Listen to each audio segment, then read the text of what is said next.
Para sahabat meditator yang terkasih, kita berjumpa kembali dalam praktek dan pengajaran singkat meditasi Kristiani. Pada kesempatan ini, kita bersama-sama akan membicarakan tema sederhana tapi tidak mudah. Mari kita mengawalinya dengan tanda salib. Dalam nama Bapa dan Putra dan Roh Kudus. Amin. Para sahabat, sejenak mari kita membuka pengajaran ini dengan mendengarkan sabda Tuhan. Diambil dari Injil Matius, bab 6 ayat 25. Karena itu aku berkata kepadamu, janganlah khawatir akan hidupmu, akan apa yang hendak kamu makan atau minum. Dan janganlah khawatir pula akan tubuhmu, akan apa yang hendak kamu pakai. Bukankah hidup lebih penting daripada makanan, dan tubuh itu lebih penting daripada pakaian? Para sahabat, melalui bacaan ini kita belajar untuk diam di saat kini. Saat yang merupakan satu-satunya saat nyata. Saat perjumpaan dengan Allah yang adalah aku. Yesus mengundang kita untuk belajar agar kita tidak khawatir. Kita diundang untuk sungguh-sungguh menghidupi hidup saat kini, saat sekarang ini, saat yang kita hadapi. Para sahabat, ketika kita memulai bermeditasi, kita segera sadar bahwa pada kenyataannya disiplin doa itu amat sederhana, tetapi tidak mudah. Sebagaimana kita ketahui, ciri khas meditasi Kristiani adalah kesederhanaannya. Caranya sederhana, tidak perlu mempelajari teknik-teknik yang rumit, tidak juga membutuhkan latar belakang informasi yang panjang lebar, tidak juga membutuhkan peralatan yang mahal ataupun pakaian yang khusus. Meditasi dapat dilakukan di mana saja, oleh siapa saja. Kesederhanaan disiplin doa ini menjadikannya mudah menyesuaikan dalam berbagai macam lingkungan. Dalam kelompok-kelompok di seluruh dunia, mereka berkumpul di rumah-rumah, di kantor, di tempat kerja, di gereja, di aula, di sekolah, bahkan di pusat-pusat kebugaran, pun pula juga bisa di penjara atau di rumah-rumah sakit. Nah, di mana saja asal tenang, dan ini merupakan tempat yang memadai. Intinya apa? Intinya adalah menjaganya untuk tetap sederhana. Para sahabat, meskipun ini sederhana, tetapi tidak mudah. Mengapa? Karena seringkali setelah beberapa saat kita memulai meditasi, pikiran-pikiran kita mulai melayang, lalu lalang dalam lamunan-lamunan khayalan, menyusuri jalan-jalan kenangan pada masa lampau, ataupun juga terbang ke masa depan, membuat rencana-rencana, harapan-harapan, disertai juga dengan berbagai macam kekhawatiran dan kecemasan. Demikianlah di dalam tubuh kita terus-menerus dipenuhi dengan suara-suara, dengan gerakan-gerakan, dengan pusaran yang tidak terkendali dari pikiran-pikiran kita. Nah, dalam situasi demikian, kita langsung merasa putus asa. Banyak orang menjadi putus asa dan tergoda untuk menyerah, untuk berhenti, atau menunda meditasi pada kesempatan lain. Besok pagi saja, minggu depan saja, karena kita merasa gagal. Nah, pikiran-pikiran itu muncul mungkin karena kita mengharapkan untuk tidak melanjutkan meditasi kita. Nah, sekalipun demikian, Pater John Main berpesan, bertekunlah, lanjutkan, teruskan, bertekun. Para saudara, para sahabat meditator yang terkasih, selama kita berpikir, kita merasa tahu siapa diri kita, dan kita merasa mampu mengendalikan segala sesuatu yang terjadi di sekitar kita. Sekalipun itu sebenarnya hanyalah sebuah khayalan saja. Kita merasa bahwa kita menguasainya. Kita mampu menguasai keadaan-keadaan kita. Dan oleh karena itu kita merasa aman. Selain itu, kita juga sadar bahwa sebenarnya kita kecanduan pikiran. Karena kita dibesarkan di dunia yang memandang pikiran sebagai kegiatan paling utama di tempat di mana kita berada. Pernyataan dari filsuf ternama Prancis René Descartes, cogito ergo sum, aku berpikir maka aku ada. Sebenarnya itulah kaitan antara keberadaan kita dengan pikiran kita. Tidak memikirkan sesuatu rasanya seperti ancaman terhadap kehidupan kita. Kita merasa bahwa ketika kita berpikir, kita menjadi ada. Karena itu, ketika dalam meditasi Kristiani, kita diminta untuk melepaskan pikiran kita atau mengosongkan pikiran kita. Bagi sebagian orang, ini adalah suatu yang menakutkan. Ini memang tidak mudah karena hidup kita didominasi oleh aktivitas pikiran kita. Kita diajak terus-menerus untuk berpikir, untuk mengingat dan membayangkan. Tetapi hidup bukanlah sekedar pikiran-pikiran saja. Yesus mendorong kita agar meninggalkan diri kita. Sebagaimana juga sabdanya dalam Matius bab 6 ayat 33. Tetapi carilah dahulu kerajaan Allah dan kebenarannya, maka semuanya itu akan ditambahkan kepadamu. Sebab itu janganlah kamu khawatir akan hari esok, karena hari esok mempunyai kesusahannya sendiri. Nah, para sahabat meditator yang terkasih, cara terpenting untuk menghadapi pikiran kita yang kacau balau adalah dengan menerimanya. Bagaimanapun juga, pikiran-pikiran itu membentuk bagian permukaan dari keberadaan kita. Ini memang tidak semudah kedengarannya. Memang gampang untuk dikatakan, tetapi dalam praktek memang tidak mudah. Kita sangat terbiasa memberikan penilaian dan kritik baik untuk diri kita maupun juga untuk orang lain. Sehingga kita gampang menjadi jengkel saat-saat kita duduk bermeditasi dan ternyata pikiran kita dipenuhi dengan berbagai macam hal yang sempliweran begitu. Tetapi semakin kita jengkel dengan diri kita, semakin kita berusaha untuk menekan pikiran-pikiran itu, justru itu semakin kuat bertahan dalam diri kita. Kita bukannya menyatukan pikiran kita, tetapi malah membela diri kita. Satu bagian dari pikiran kita menerangi bagian yang lainnya.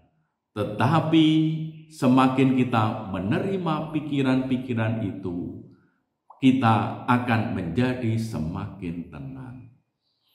Memang kita tidak dapat menghindari pikiran-pikiran itu, sebab pikiran-pikiran tersebut masuk dalam hati kita. Akan menjadi masalah jika kita terpancing olehnya, jika kita tergoda untuk mengikutinya. Tetapi kita punya pilihan.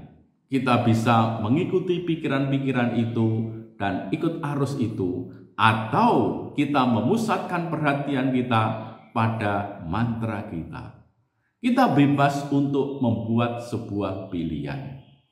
Yang perlu kita lakukan hanyalah dengan lembut kembali lagi dan lagi, kembali lagi dan kembali lagi pada mantra kita apabila pikiran itu berusaha untuk menjauhkannya.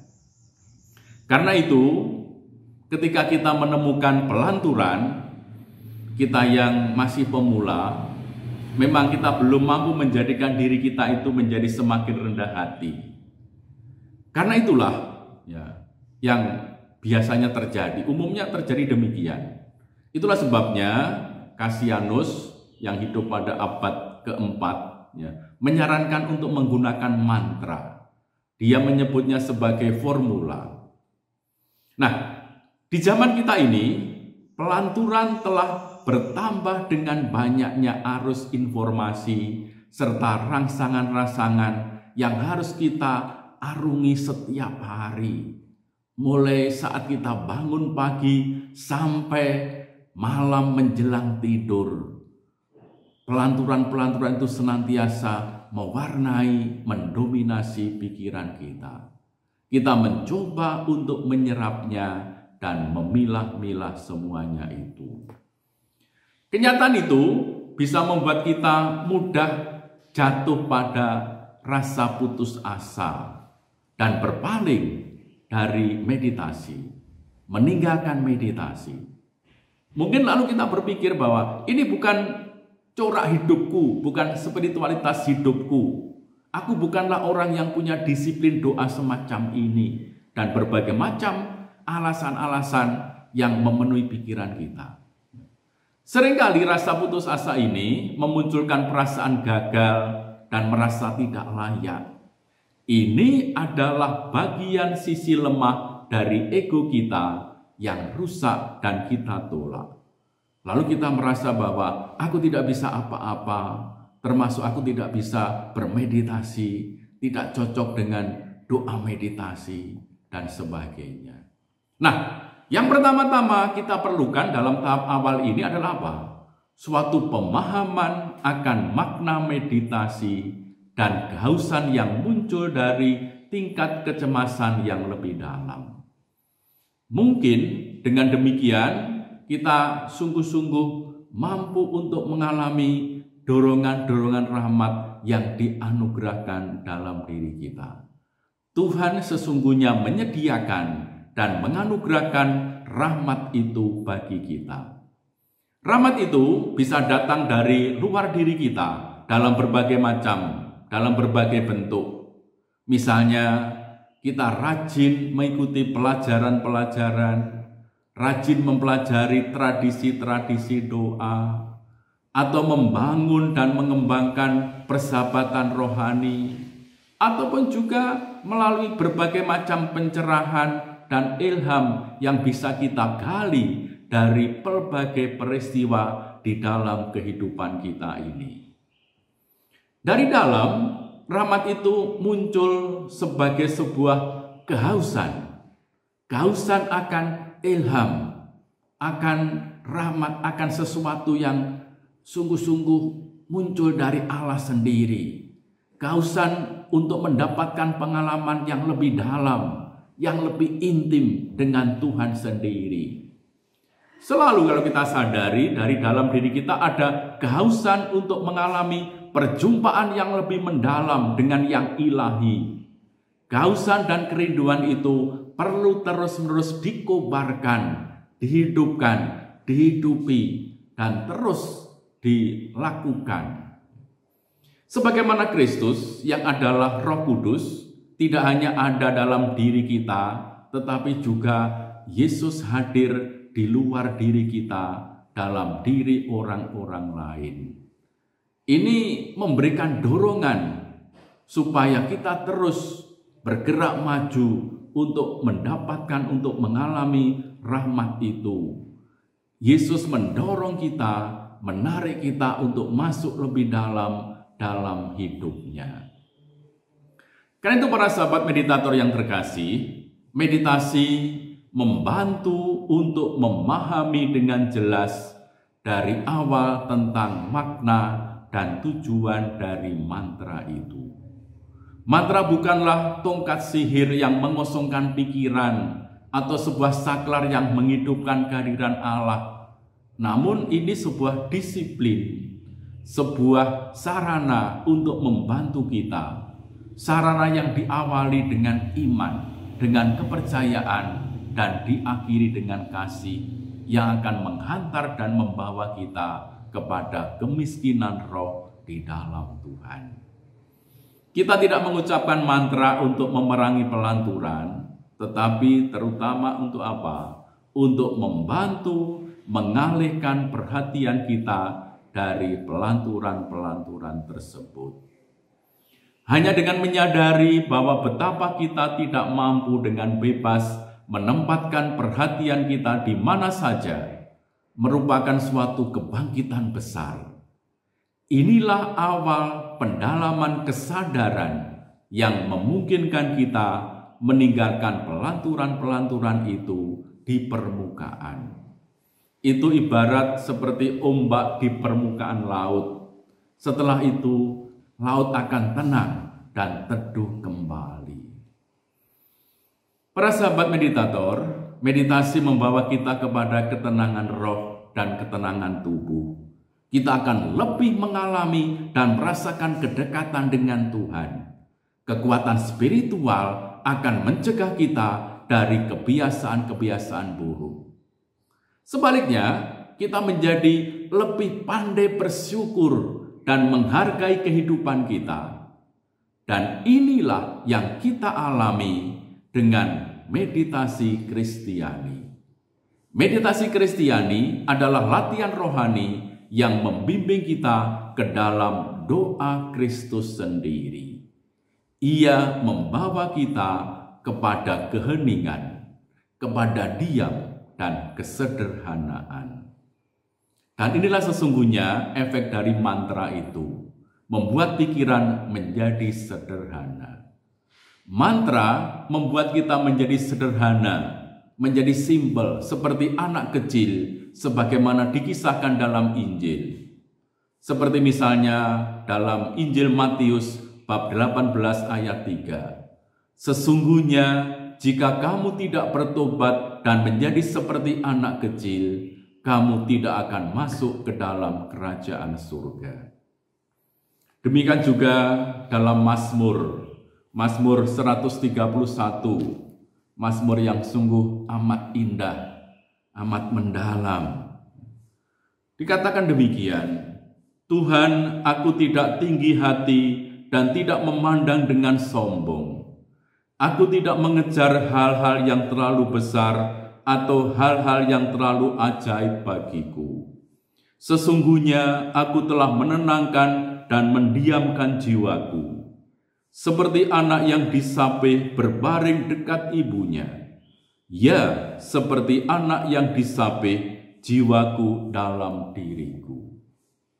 Sesuatu yang sungguh amat indah, sederhana, amat mendalam.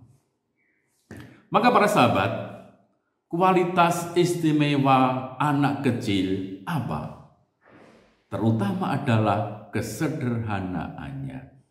Dia tidak berpikir tentang dirinya, tidak memiliki kesadaran yang tertuju pada dirinya sendiri.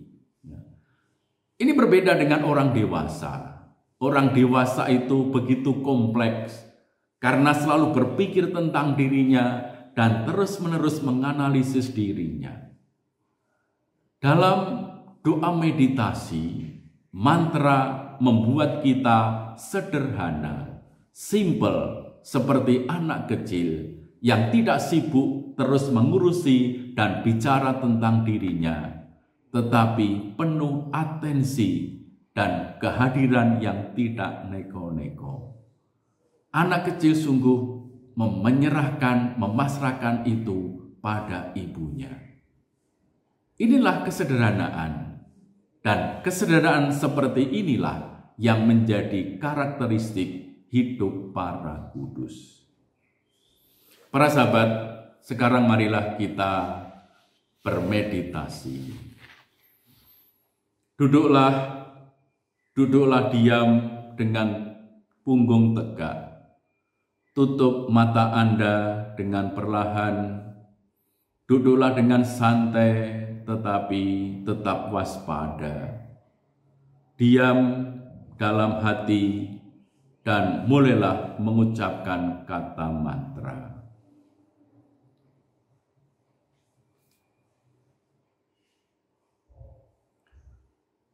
Bapa Surgawi, Bukalah hati kami kepada keheningan hadirat Roh Putramu. Bimbinglah kami kepada misteri keheningan ilahi, di mana rahmat kasih-Mu dicurahkan kepada setiap orang yang merindukannya. Maranatha.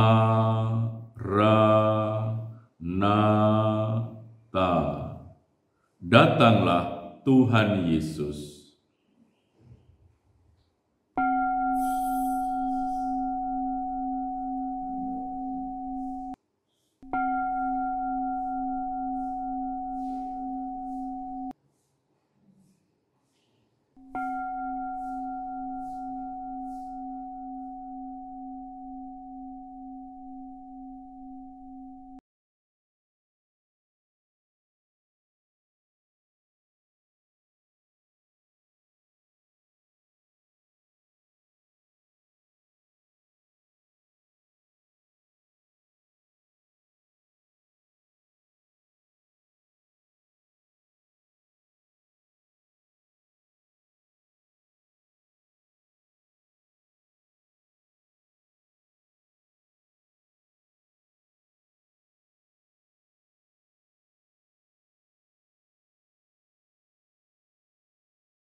Kemuliaan kepada Bapa dan Putra dan Roh Kudus, seperti pada permulaan, sekarang, selalu, dan sepanjang segala abad. Amin. Marilah berdoa. Semoga kelompok meditasi ini menjadi rumah spiritual yang sejati bagi yang mencarinya. Semoga keheningan ini menjadi kekuatan untuk membuka hati kami semua kepada cinta Allah, sehingga dengan demikian kami saling mengasihi, mengalami damai, berlaku adil, dan menjadi manusia yang bermartabat. Semoga keindahan kerahiman ilahi memenuhi setiap hati kami yang berdoa di sini dengan harapan dan kegembiraan. Semoga kami yang berdoa di sini dikuatkan oleh Roh Kudus untuk melayani semua yang datang dan menerima mereka sebagai Kristus sendiri. Doa yang sederhana ini kami ucapkan dengan pengantaraan Kristus Tuhan kami. Amin. Tuhan bersamamu dan bersama rohmu. Semoga saudara sekalian dibimbing, dilindungi, dan dikuatkan oleh berkat Allah yang Maha Kuasa, Bapa dan Putra dan Roh Kudus. Amin.